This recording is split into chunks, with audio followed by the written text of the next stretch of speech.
80માં સ્વાતંત્ર્ય પર્વ નિમિત્તે મુખ્યમંત્રીનો પ્રજાજોગ સંદેશ। રાજ્યની જનતાને મુખ્યમંત્રીએ સ્વાતંત્ર્ય પર્વની શુભેચ્છાઓ આપી।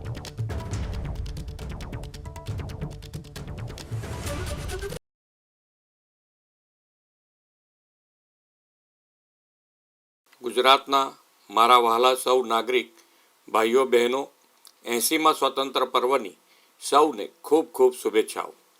આઝાદીના 8 દાયકા આ વર્ષે ગૌરવભેર પૂરા કરીને શતાબ્દી વર્ષ તરફ આપણે આગળ વધી રહ્યા છીએ। દેશને આવી મહામૂલી સ્વતંત્રતા અપાવનાર આઝાદીના લડવૈયાઓ, દેશ માટે વીરગતિ વહોરનાર નામી અનામી અનેક સ્વતંત્ર વીરોને વંદન કરું છું। એમણે આપેલી એ વિરાસતના સન્માન અને દેશના સ્વાભિમાન સાથે દુનિયાના દેશો સમક્ષ એક વિશિષ્ટ છબી ભારતે મૂકી છે। આઝાદી માટે ખપી જનાર વીરોનો મંત્ર હતો, દેશ માટે મરી ફીટવાનો, રાષ્ટ્ર કાજે સમર્પિત રહેવાનો।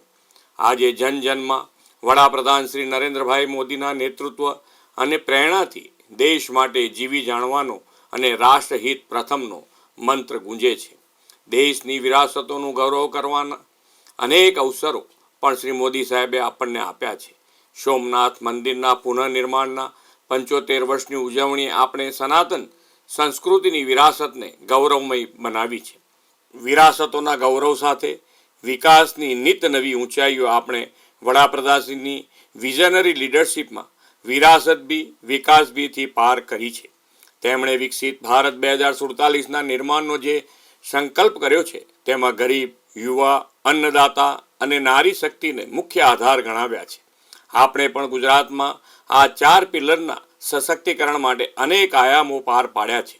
ગરીબો, વંચિતો અને જરૂરિયાતમંદ લોકોને કલ્યાણ યોજનાઓના કેન્દ્રમાં રાખીને સેચ્યુરેશન એપ્રોચથી 100% લોકો સુધી યોજનાઓના લાભ પહોંચાડી રહ્યા છીએ।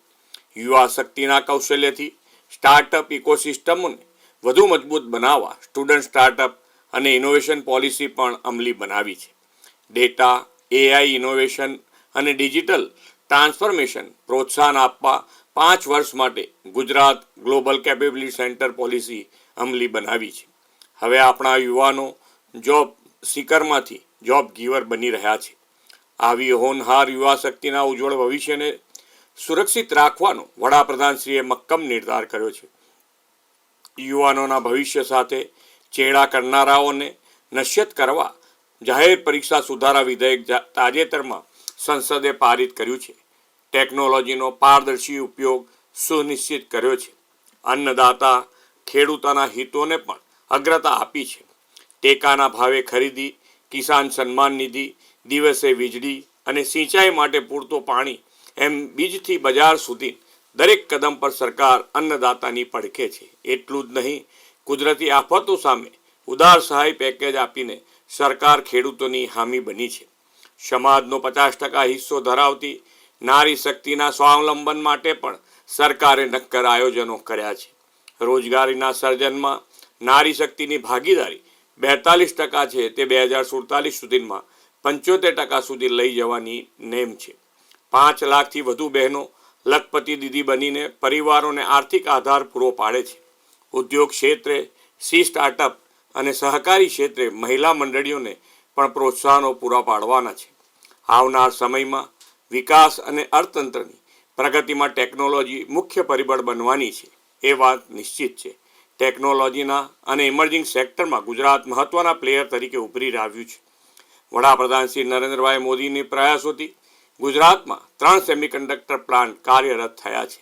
આના પરિણામે નવા એમએસએમઈ અને નવા ઉદ્યોગ માટે આત્મનિર્ભરતાની તકો ઊભી થઈ છે। વડાપ્રધાનશ્રીએ સૌના સાથ, સૌના વિકાસ, સૌનો વિશ્વાસ અને સૌના પ્રયાસથી વિકાસની આગવી દિશા આપી છે।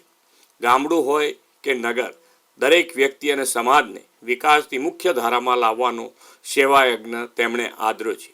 ગુજરાતમાં એ જ માર્ગે ચાલીને વોકલ ફોર લોકલથી ગ્રામીણ ઉદ્યોગો, હસ્તકલા, વિરાસતોને ગ્લોબલ પ્લેટફોર્મ આપ્યું છે। વાઇબ્રન્ટ સમિટની સફળતાના પગલે વિશ્વના દેશોના ઉદ્યોગ રોકાણકારો ગુજરાત આવ્યા છે। હવે લોકલ એસ્પિરેશન અને ગ્લોબલ એમ્બિશનના ધ્યેય સાથે આપણી પ્રાદેશિક ક્ષમતાઓને વિશ્વ સમક્ષ મૂકી છે। એ માટે 4 વાઇબ્રન્ટ ગુજરાત રિજનલ કોન્ફરન્સ સફળતાપૂર્વક પાર પાડી છે અને સ્થાનિક ઉત્પાદનોને વૈશ્વિક બજાર મળ્યું છે. ફ્યુચર રેડી અને આવનાર ભવિષ્યને અનુરૂપ ઉદ્યોગો માટે ગુજરાત ગ્લોબલ ડેસ્ટિનેશન બન્યું છે. પોલિસી ડ્રીવન સ્ટેટ અને પ્રોએક્ટિવ ગવર્નન્સથી ગુજરાતની ઇમેજને સમય અનુરૂપ પોલિસી રિફોર્મ અને પોલિસી ફ્રેમવર્કથી વધુ ઉજળી બનાવી છે. નવી ઉદ્યોગ નીતિ 2026 અને data centre policy, ship building and repair policy જાહેર કરીને ઔદ્યોગિક ક્ષેત્રને વેગ આપ્યો છે. ઉદ્યોગ, વેપાર, ઉત્પાદન ક્ષેત્રથી લઈને કૃષિ, ગ્રામીણ અર્થતંત્ર અને સામાજિક સેવા ક્ષેત્ર સહિત સર્વાંગી વિકાસની પરંપરા ગુજરાતમાં ઊભી કરી છે. બાળકોના સંસ્કારયુક્ત શિક્ષણ અને શિક્ષણની ગુણવત્તા સુધારા પર સરકારે ખાસ ભાર મૂક્યો છે.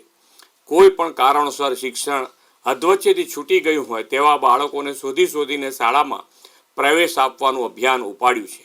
સ્વસ્થ અને સક્ષમ ભવિષ્યના નિર્માણ માટે આંગણવાડીઓથી લઈને પ્રાથમિક શાળાના ભૂલકાઓને મુખ્યમંત્રી પૌષ્ટિક અલ્પાહાર યોજનાથી પોષક આહાર આપીએ છીએ. અભ્યાસ, આહાર, આરોગ્ય અને આવાસથી અર્નિંગ વેલ લિવિંગ વેલ દ્વારા વિકસિત ભારત માટે વિકસિત ગુજરાતનો ધ્યેય આપણે સાથે મળીને પાર પાડવો છે. વડાપ્રધાનશ્રીએ દરેક નાગરિકોની આરોગ્યની સુખાકારીની ચિંતા કરી છે. પીએમ જય યોજના હેઠળ ગુજરાતમાં 10 લાખ સુધીની સહાય સરકાર આપે છે. આયુષ્યમાન ભારત વય વંદના હેઠળ 70 વર્ષથી વધુ ઉંમરના તમામ વડીલોને આ યોજનાનો લાભ મળી રહ્યો છે. વડાપ્રધાન શ્રી નરેન્દ્રભાઈ મોદીએ સૌને માથે પાકી છતના નિર્ધાર સાથે ગરીબોને પાકા મકાનો આપવા માટે પ્રધાનમંત્રી આવાસ યોજના શરૂ કરાવી છે. ગુજરાતમાં 16 લાખ પરિવારોને પાકા આવાસ મળ્યા છે. વંચિતોને વરીયતાના મંત્ર સાથે આદિજાતિ બાંધવો અને આદિજાતિઓને પણ વિકાસના લાભો પહોંચાડવા વનબંધુ કલ્યાણ યોજનાનો સફળતાથી અમલ કર્યો છે. આદરણીય વડાપ્રધાનશ્રીએ આપેલા રિફોર્મ, પરફોર્મ અને ટ્રાન્સફોર્મ સૂત્રને ગુજરાતમાં ભલીભાંતિ ચરિતાર્થ કર્યું છે. તેમના માર્ગદર્શનમાં પર્યાવરણ સંરક્ષણ અને ગ્રીન ગ્રોથ સાથેના વિકાસને આપણે પ્રાથમિકતા આપી છે. મિશન લાઈફ, એક પેડ માં કે નામ, કેચ ધ રેન જેવા અભિયાનોથી આ દિશામાં આગળ વધી રહ્યા છીએ. પર્યાવરણ સુરક્ષા સાથે દેશાભિમાનની પ્રતિબદ્ધતા સાકાર કરવી છે. આ માટે 9મી ઓગસ્ટથી દેશભરમાં હર ઘર તિરંગા અભિયાન શરૂ થયું છે. આવા રાષ્ટ્રહિતના અભિયાનોમાં આપણે અગ્રેસર રહીને વિકસિત ગુજરાતથી વિકસિત ભારત 2047ના સંકલ્પ સાથે આગળ વધીએ. આપણને તો સ્વતંત્રતાની શતાબ્દી 2047માં ઉજવીએ તે પહેલાં 2035માં એક મોટી તક મળવાની છે. ગુજરાતની સ્થાપનાના 75 વર્ષ 2035માં પૂર્ણ થશે. આપણે સૌ સાથે મળીને એ અવસરને વિકાસના અમૃતકાળ સાથે વિકસિત ભારત માટેનો સુવર્ણકાળ બનાવીએ. ફરી એકવાર આપ સૌને સ્વતંત્રતા દિવસની ખૂબ ખૂબ શુભેચ્છાઓ. ભારત માતા કી જય. વંદે માતરમ. જય જય ગરવી ગુજરાત.